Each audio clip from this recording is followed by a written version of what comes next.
warahmatullahi wabarakatuh.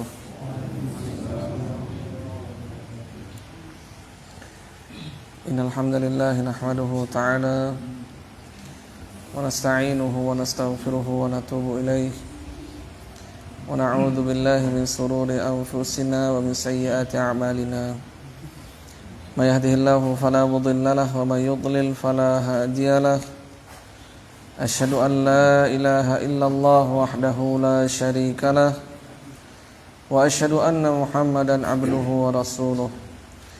Qala Allah ta'ala fi kitabil karim, ya ayyuhalladzina amanu taqullaha wal tanzur nafsum ma qaddamat lighad wattaqullaha innallaha khabirum bima ta'malun.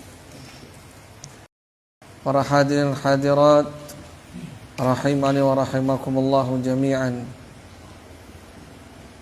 Umma upa-upa ya, yang semoga Allah subhanahu wa ta'ala merahmati kita semuanya. Pertama-tama tidak lupa kita memuji Allah subhanahu wa ta'ala dengan puji-pujian yang cukup banyak. Para hadirin hadirat, ini diantara nikmat Allah subhanahu wa ta'ala, kita berkumpul di atas agama Islam. Kita menikmati ukhuwah Islamiyah, saling berkumpul di rumah-rumah Allah subhanahu wa ta'ala, mendengarkan kalam Allah, mendengarkan hadis Rasulullah sallallahu alaihi wasallam, yang mana Nabi sallallahu alaihi wasallam berjanji tentang hal tersebut. Wa man ijtama'a qaumun fi baitin min buyutillah yatluna kitaballah wa yatadarasuna fima bainahum illa nazalat alaihimus sakinah wa ghasyiyatuhumur rahmah wa hafathumul malaikah wa dzakarahumullahu fi man 'indah. Dan barang siapa yang berkumpul, kata Nabi sallallahu alaihi wasallam, fi baitin min buyutillah, dari rumah-rumah Allah subhanahu wa ta'ala, masjid Allah subhanahu wa ta'ala. Ngapain mereka? Apa yang mereka kerjakan? Apakah mereka makan dan minum? Bukan.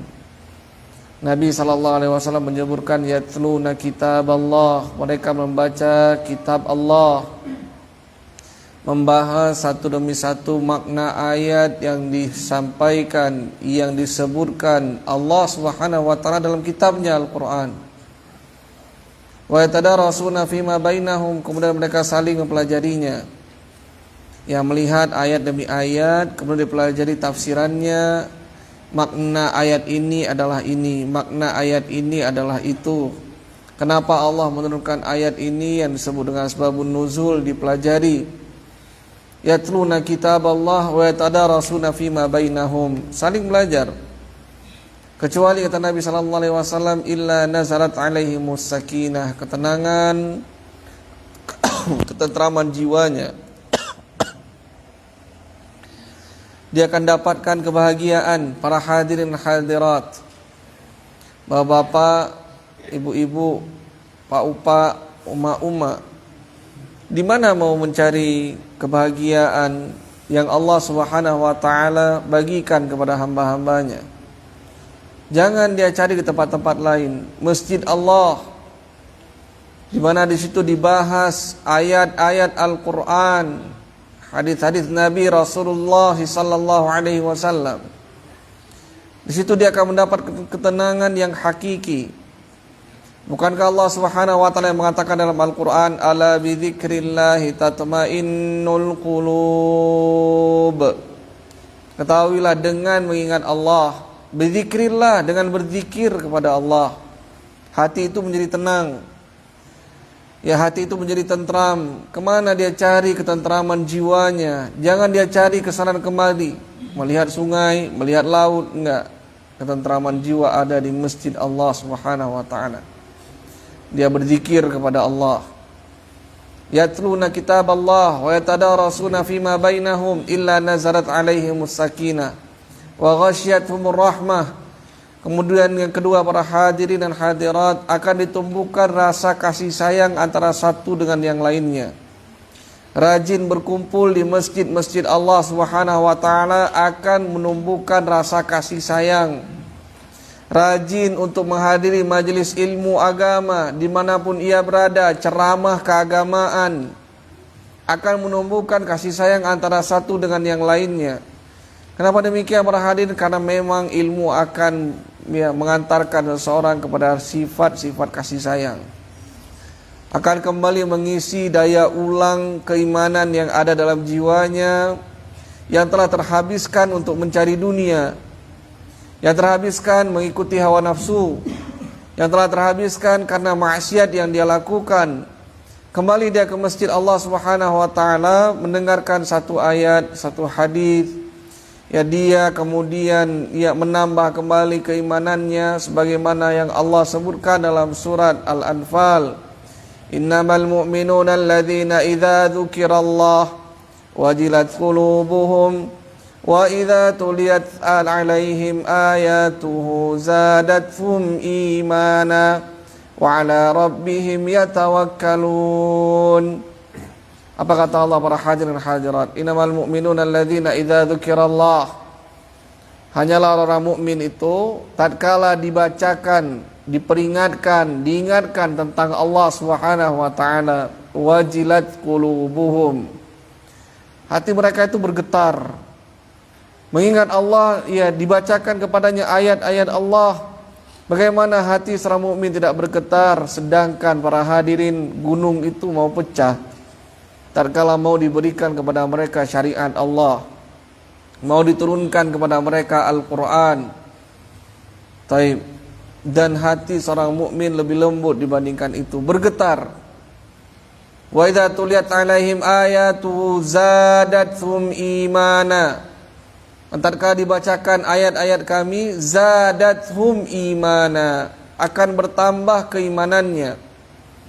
Jadi hukum asal para hadirin, dengar satu ayat dari Al-Quran, itu akan menambah keimanan seorang hamba. Bukan tatkala dia mendengar satu ayat dari Al-Quran kemudian semakin keras jiwanya. Tidak demikian Al-Quran Allah Subhanahu wa taala ciptakan. Disebutkan dalam ayat yang lain, wa nunazzilu minal qur'ani ma huwa syifa. Kami turunkan Al-Quran itu ada obat, penyembuh, terutama bagi hati yang telah terluka. Tapi bukan terluka karena lain-lain para hadirin ya. Terlukanya karena kemaksiatan, terlukanya karena mengikuti hawa nafsu, terlukanya karena selalu mengikuti dunia. Maka dengan membaca ayat-ayat Allah, duduk di majelis ilmu agama, tumbuh rasa kasih sayang antara satu dan yang lainnya. Nazalat alaihimus sakinah wa ghasyiyatuhum rahmah wa hafathumul malaika. Para malaikat akan menaungi mereka dengan sayap para malaikat yang mereka miliki. Ya, kalau ditanyakan para hadirin, andai niat kita jujur, andai niat kita ini ikhlas karena Allah, karena menuntut ilmu itu bisa jadi tujuannya bermacam-macam. Ya, ada yang dia itu tidak enakan. Kenapa kesana? Iya, kebetulan lagi ada kajian di tempat saya, ya nggak enak lah, masa tinggal di sebelah rumah, ya masjidnya di sebelah rumah, kita tidak menghadiri. Kenapa hadir ke masjid? Ya tidak enak. Kenapa istri ikut, masa saya tidak ikut? Kenapa hadir di majelis? Ya tidak enak, masa adik ikut sedangkan saya tidak ikut? Yang demikian bisa jadi tidak mendapatkan keutamaan. Tapi mereka yang karena Allah, ya maka akan dinaungi oleh para malaikat, para hadirin dan hadirat. Kemudian yang terakhir kata Nabi sallallahu alaihi wasallam, wa dzakarahumullahu fi man indah, namanya akan disebut di majelis yang Allah Subhanahu wa taala miliki. Para hadirin, sesuai tema pada malam hari ini, kita sedikit membahas berkenaan tentang kiamat.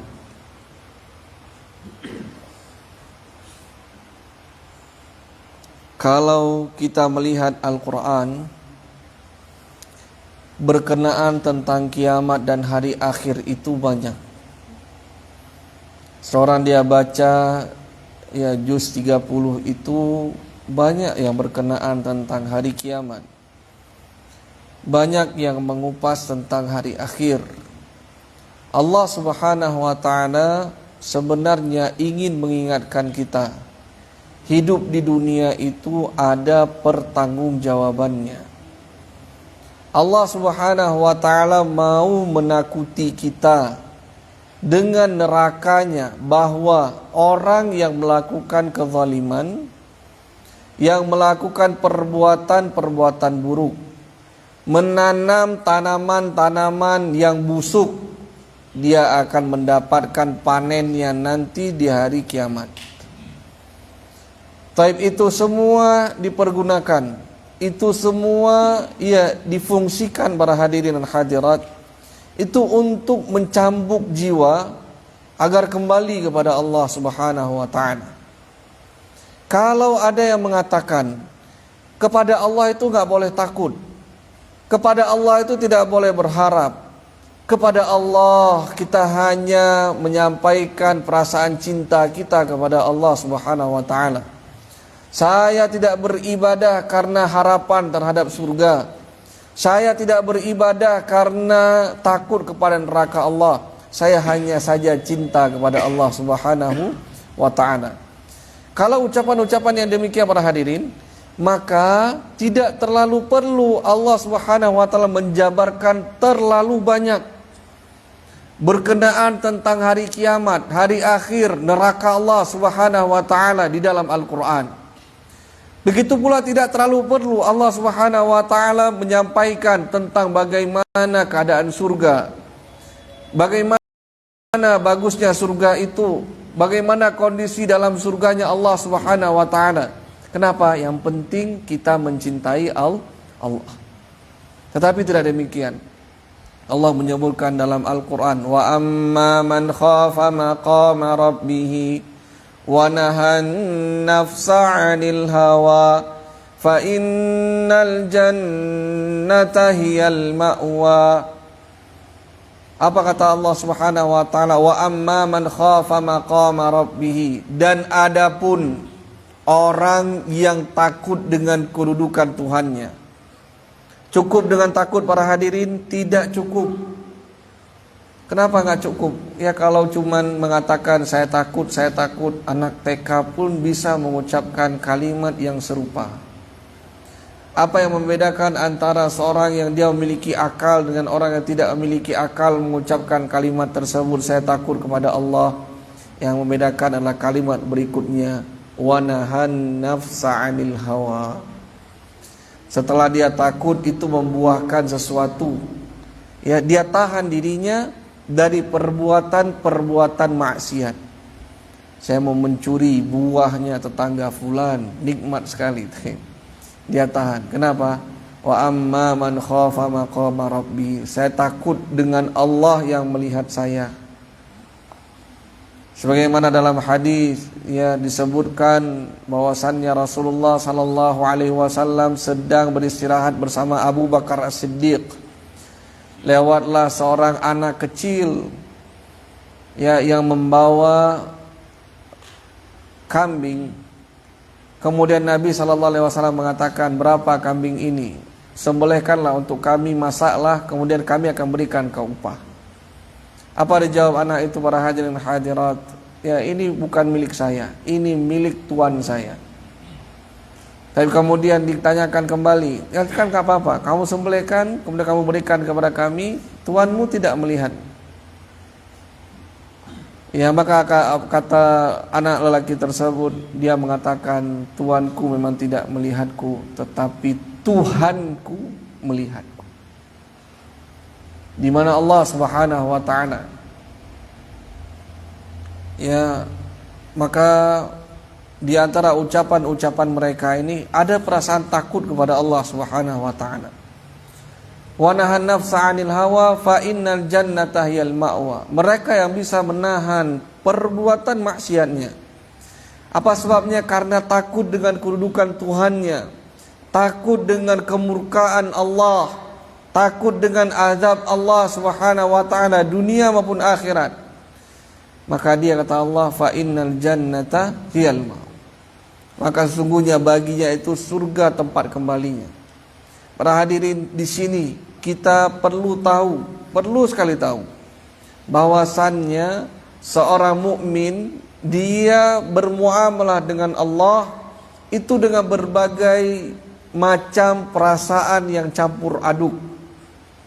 Bukan sebagaimana yang kelihatannya ucapannya itu indah sekali, beribadah kepada Allah ya dengan cinta saja, enggak bisa. Kita harus memiliki keseluruhan dari sifat-sifat yang Allah Subhanahu wa taala inginkan dalam Al-Qur'an, yaitu sifat diantaranya para hadirin takut, harap, dan juga para hadirin cinta kepada Allah Subhanahu wa taala. Kalau ketiga ini bisa dia masak, ya dia masak ibadahnya itu diibaratkan dengan masakan yang ada di dalamnya. Dia bisa setel apinya dengan tiga sifat ini, ya maka dia akan dapatkan masakannya itu matang dengan sempurna. Dia akan mendapatkan masakannya itu ya selesai. Dia mendapatkan nikmat dari ibadahnya kalau dia bisa betul-betul mengatur api dari tiga sifat ini.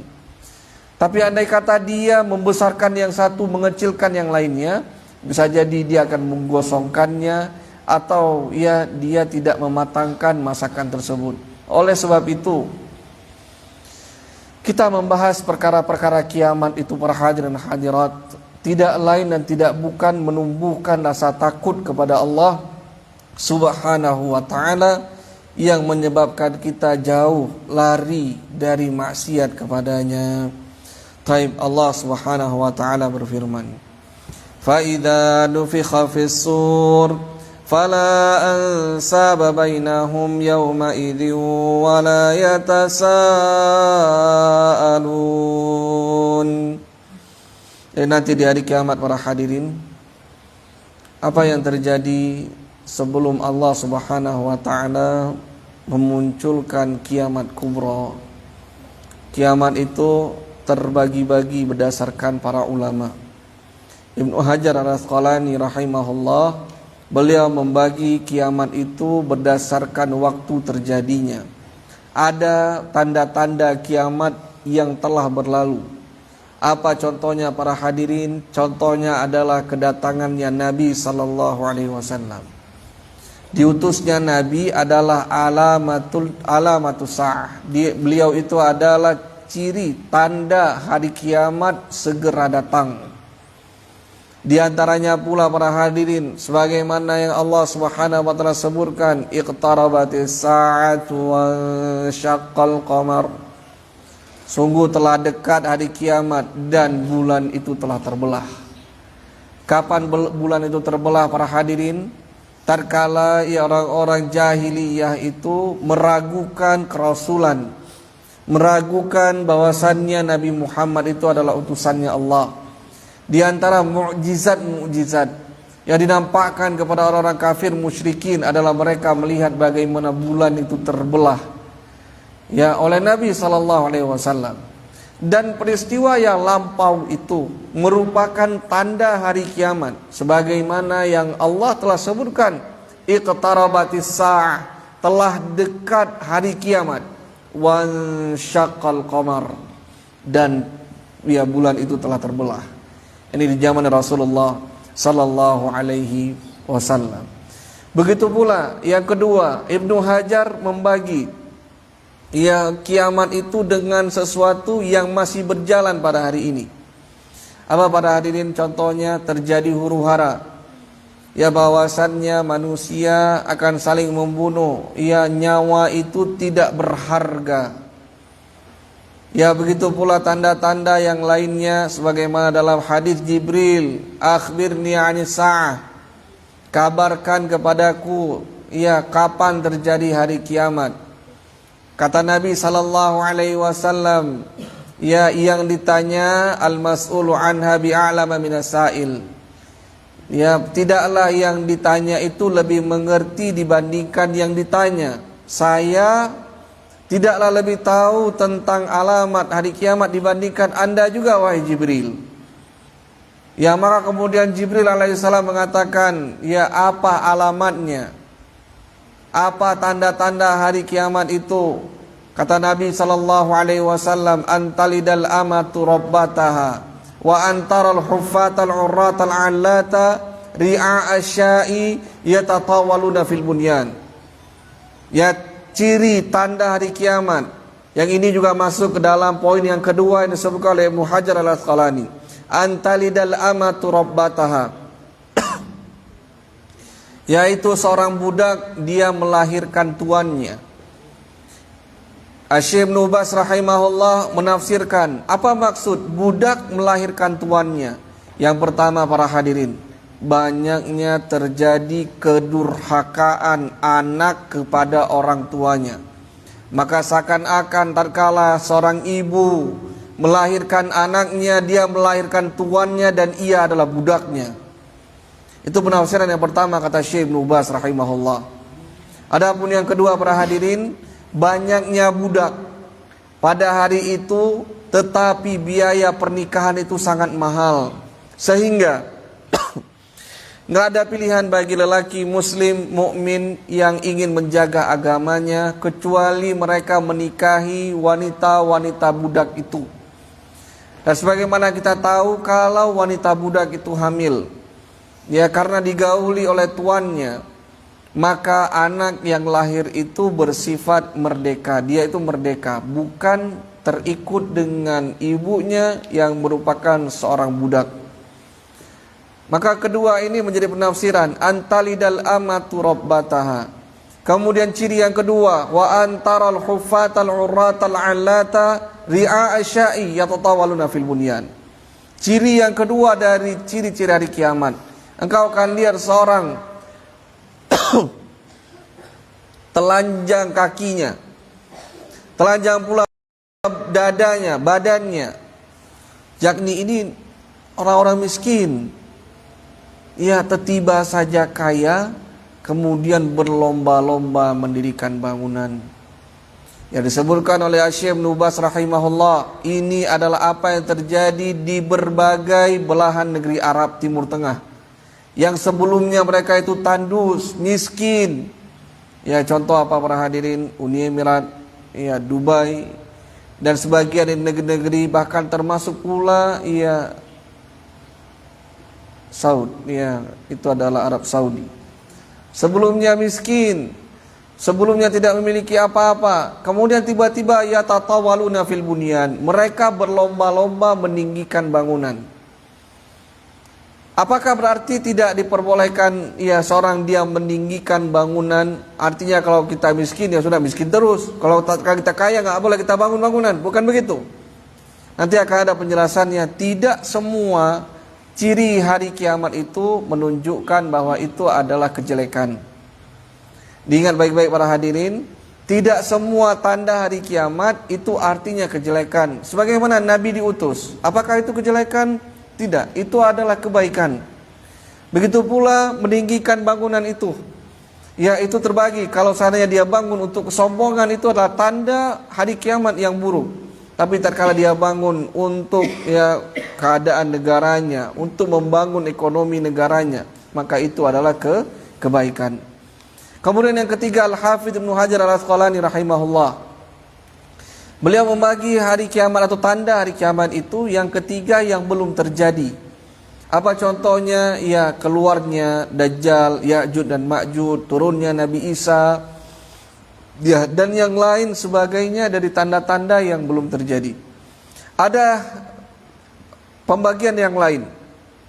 Al-Hafidz Ibnu Katsir rahimahullah, ya beliau membagikan tanda-tanda hari kiamat itu menjadi dua. Yang pertama tanda samawi, itu tanda yang terjadi di langit. Apa contohnya para hadirin? Tanda yang terjadi di langit itu misalnya seperti tadi terbelahnya bulan. Ya tanda yang terjadi di langit, ya bahwasannya Allah telah menyiapkan tentara-tentara di sudut-sudut langit yang gak bisa lagi didengar oleh setan. Ya, kemudian yang kedua, Al-Hafidz Ibnu Katsir itu menyebutkan tanda hari kiamat itu adalah sesuatu yang terjadi di bumi. Contohnya apa tadi? ya keluarnya Dajjal, kemudian Ya'juj dan Ma'juj, ya kemudian Nabi Isa alaihissalam dan yang lain sebagainya. Ada pula cara yang berikutnya yang dilakukan oleh Al-Baihaqi rahimahullah, membagi kiamat itu dengan kiamat sughra dan juga kiamat kubra. Para hadirin, pembagian-pembagian ini ya kita sekedar mengetahui bahwasannya ada berbagai macam cara dalam mengklasifikasi, dalam mengelompok-kelompokkan ilmu pengetahuan. Taib diantaranya ini berkenaan tentang hari kiamat. Taib, kalau ditanyakan apa kiamat yang besar bagi seorang hamba? Kiamat yang besar bagi seorang hamba itu kalau bukan kiamat yang terjadi yang Allah sebutkan dalam Al-Quran, فَإِذَا نُفِخَ فِي الصُّورِ, tatkala ya ditiup. Nufikha fis sur ini, sur kita nggak cocok kalau mengartikannya dengan sangkal-kala. Disebutkan asur itu dia berbentuk seperti tanduk panjang, ya trompet bukan, ya trompet kita punya, ya yang jelas dia adalah sur. Ada sebagian dari bahasa orang lain itu nggak bisa kita terjemahkan. Taib diantaranya ini, ya sebagian orang tidak sepakat kalau seandainya sur itu dikatakan dengan trompet, sangkal-kala dan yang lain sebagainya. Ya maka diartikan dengan apa? Sur, tetap sur. Dan tatkala ditiup itu sur, ya oleh malaikat siapa para hadirin? Siapa? Malik, Ridwan, Israfil, ya malaikat Israfil. Ya bersiap untuk meniupkan sur ini. Itu yang terjadi nanti kiamat kubra. Allah Subhanahu wa taala akan menghancurkan bumi dan menghancurkan langit. Tapi sebelum itu para hadirin, kalau belum terjadi itu, ya maka kiamat kubra bagi seseorang itu adalah al-maut. Matinya dia itu kiamat untuk dia. Ya matinya dia itu kiamat, selesai sudah. Dan sebagaimana yang telah kita bahas pada waktu duha, gak ada yang hidup di waktu Allah menghancurkan bumi itu kecuali sejelek-jelek makhluk. Sehingga di sini bisa kita pahami bahwasannya orang-orang yang memiliki sebesar biji zarrah keimanan, sebelum datang hari kiamat itu Allah akan matikan mereka. Maka manakala fa'idha nufikha fis sur, tatkala ditiupkan sur itu, bagaimana kondisi manusia? Allah sebutkan, fala ansaba bainahum yawma idzin wala yatasaalun. Mereka enggak ingat lagi ansab mereka. Keluarga mereka tidak teringat lagi. Wala yatasaalun, yauma idzi wala yatasaalun. Di hari itu mereka juga tidak akan lagi teringat untuk saling bertanya dengan kondisi keluarga mereka. Anda bisa bayangkan para hadirin, ya bagaimana hiruk pikuk, bagaimana ya keadaan manusia saat itu. Tiba-tiba saya terdengar suara yang keras. Ya dimulai saat itu hari kiamat Allah Subhanahu wa taala. Bagaimana kondisi manusia disebutkan nanti di beberapa ayat berikutnya. Ada yauman yaj'alul wildana shiba. Anak kecil itu tiba-tiba saja menjadi syaibah. Rambutnya itu memutih. Bagaimana kondisi manusia saat itu? Mereka berlari-larian seperti orang gila. Dalam keadaan keluarga mereka gak ingat lagi keluarga para hadirin. Tidak pula mereka saling bertanya. Begitu pula dalam Al-Quran, Allah Subhanahu wa taala sebutkan nanti di surat ya Al-Buruj, ya atau di surat Abasa, Allah sebutkan yauma yafirrul mar'u min akhihi wa ummihi wa abihi wa sahibatihi wa banihi likulli imri'in minhum yawma idzin sya'nun yughnihi. Bagaimana keadaan hari itu? Yauma yafirrul mar'u min akhi. Hari tersebut adalah hari tatkala seseorang lari dari saudara laki-lakinya. Yauma yafirrul mar'u min akhi wa ummihi wa abi. Begitu pula dia akan lari dari ibunya dan akan lari dari bapaknya. Wa sahibatihi wa bani. Begitu pula pada hari tersebut dia akan lari dari istrinya, pasangan hidupnya, dan dia pun akan meninggalkan anaknya. Pada hari tersebut semua orang sibuk dengan urusannya masing-masing. Para hadirin, disebutkan oleh berbagai macam ulama, dan yang paling menakjubkan adalah tafsiran Syekhul Islam Ibnu Taimiyah rahimahullah. Apa kata beliau? Perhatikan bagaimana Allah Subhanahu wa ta'ala menerangkan kelompok-kelompok orang yang kita lari darinya. Allah berikan perumpamaan itu dari yang lumayan dekat terlebih dahulu. Kita lari dari saudara kita, itu saja sudah termasuk menakutkan. Hari di mana kita nggak ingat lagi saudara laki-laki kita, adik kita, abang kita, nggak ingat lagi. Hari apa itu para hadirin? Mungkin sepanjang kehidupan kita nggak kita rasakan seperti itu. Oh, sudah selesai belum? Kata Syekhul Islam Ibnu Taimiyah, ini dibuat maratibnya, tingkatan-tingkatannya. Dari yang lumayan dekat terlebih dahulu, kemudian berikutnya dia dekat dengan ibunya. Di hari tersebut dia tidak lagi ingat kondisi ibunya. Kalau ada ibunya di sampingnya, dia sudah tidak ingat lagi itu ibunya. Kalau di sampingnya itu ada yang selama ini mengandungnya, yang berbuat baik kepadanya, dia nggak ingat lagi. Sudah cukup para hadirin? Belum. Dia pun lupa dengan bapaknya. Ini diantara budaya Arab. Ya, kalau kita mungkin sulit memahami ini, bukan seperti ini maratib kita, tapi orang Arab itu seperti itu keumumannya. Mereka kepada ibunya memang sayang, tapi tidak terikat secara ansab, tidak terikat secara nasab. Yang mereka lebih tergantung dengan keluarga bapaknya. Ya, maka dengan ibunya dia lupa, dengan bapaknya pun dia lupa. Bagaimana satu hari yang Anda sedang lalui kesulitan yang teramat sangat dalam kehidupan Anda lupa ibu Anda lupa bapak Anda lupa saudara laki-laki Anda. Belum cukup para hadirin? Belum. Hari kiamat lebih lagi.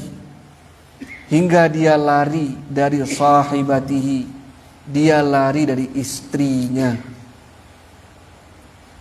Sudah cukup para hadirin? Belum. Sampai pun dia lari dari anaknya.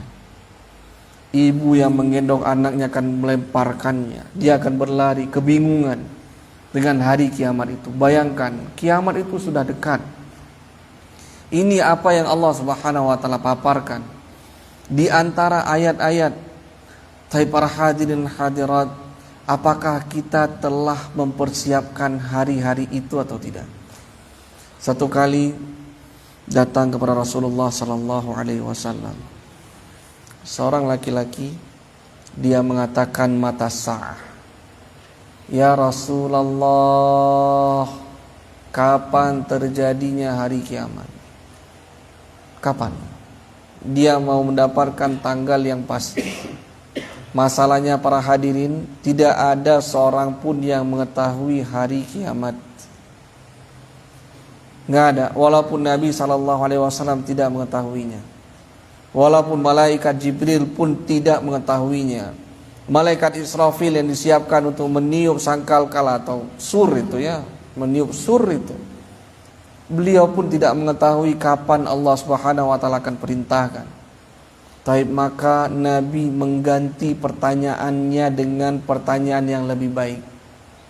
Karena ini pertanyaan yang tidak terlalu penting para hadirin. Kapan datang hari kiamat? Kalau besok Anda mati, itulah kiamat Anda. Ya, kalaupun besok terjadi hari kiamat, bukan itu yang menjadi ibrah. Maka Nabi mengatakan, ma'a'dattalaha, wahai fulan, Arab Badui yang bertanya, apa yang kau siapkan dengan kedatangan hari kiamat itu? Apa jawaban Arab Badui itu para hadirin hadirat? Tidak ada yang aku siapkan kecuali aku mencintai Allah, aku mencintai Rasulullah, dan aku mencintai orang-orang yang mencintai keduanya.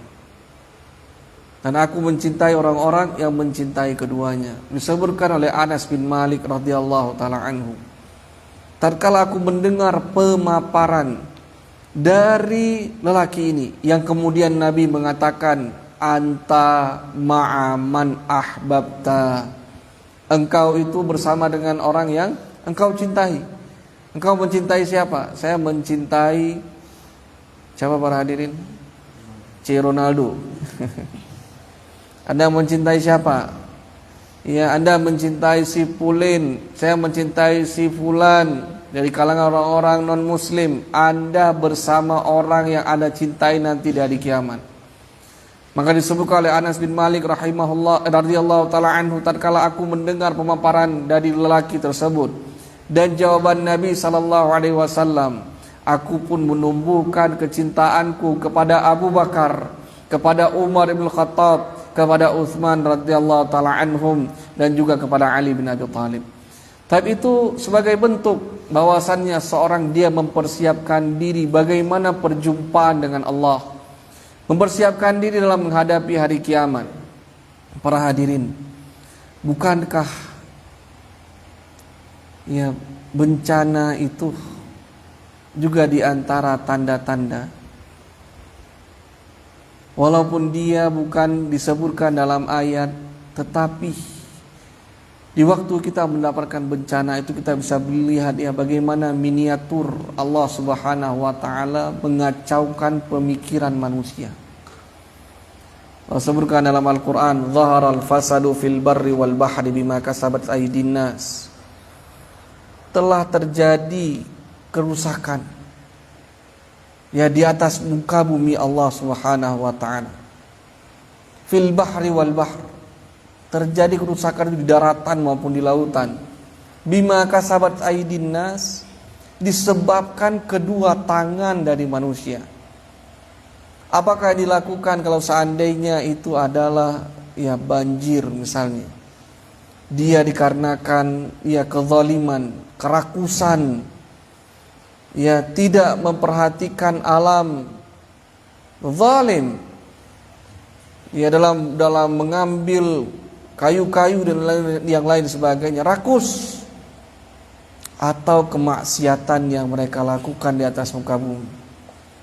Apakah seorang mengira Allah Subhanahu wa taala tidak menimpakan ya azab ataupun peringatan? Terkadang kalau kita sebutkan azab terasa berat para hadirin, tapi peringatan.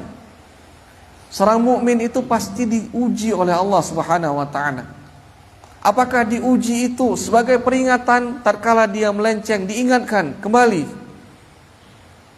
Bukankah Allah yang mengatakan, Tabarakalladzi biyadihil mulk wa huwa ala kulli syai'in qadir, alladzi khalaqal mauta wal hayata liyabluwakum ayyukum ahsanu amala wa huwal azizul ghafur. Dia yang telah menjadikan hidup dan mati. Ada yang mati, ada yang hidup. Allah biarkan ini hidup, ada yang Allah biarkan itu mati. Kenapa demikian para hadirin? Liyabluwakum ayyukum ahsanu amala. Untuk dia uji siapa di antara kalian yang paling baik amalannya. Seorang mukmin itu semakin besar, dia semakin besar keimanannya, dia akan mendapatkan ujian itu lebih besar.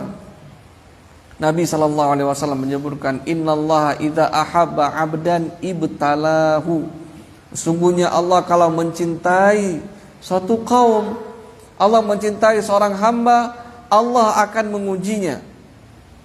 Terhadap bencana-bencana itu, bisa jadi kepada si A itu adalah peringatan, bisa jadi kepada si B itu adalah untuk mengangkat derajatnya. Ujian para nabi itu untuk mengangkat derajat, bukan karena kemaksiatan, karena mereka tidak melakukan ya kesalahan-kesalahan yang besar di sisi Allah Subhanahu wa taala. Begitu pula ya terkadang kepada sisi itu adalah azab yang sangat pedih, diakibatkan kekufuran, diakibatkan kemusyrikan yang dilakukan oleh sebagian umat manusia. Maka para hadirin hadirat, apapun itu, seorang diminta oleh Allah Subhanahu wa taala tatkala melihat tanda-tanda kekuasaan Allah, tatkala dia melihat bagaimana Allah Subhanahu wa taala menampakkan kekuatannya, tatkala dia melihat bagaimana dirinya itu adalah kecil, semut yang berjalan di alam semesta, dia adalah butiran debu yang tak terlalu bermanfaat sesungguhnya. Dia hanyalah makhluk Allah yang lemah. Tapi di saat itu dia hendaknya menyandarkan diri kepada Allah Subhanahu wa taala, menambah keimanannya, meyakini dirinya itu lemah. Kemudian para hadirin hadirat, dihasung jiwanya itu untuk beribadah. Terakhir para hadirin, apa kata Allah Subhanahu wa taala? Ya ayyuhalladzina amanu taqullaha wal tanzur nafsum ma qaddamat liqad.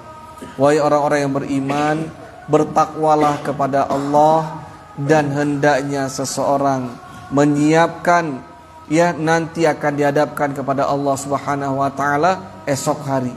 Siapkan apa yang perlu kita siapkan sebelum, ya, kiamat kita itu datang, yakni kematian yang akan Allah Subhanahu wa taala berikan kepada kita. Ini yang mungkin dapat Anda sampaikan pada kesempatan malam hari ini. Lebih dan kurang saya mohon maaf.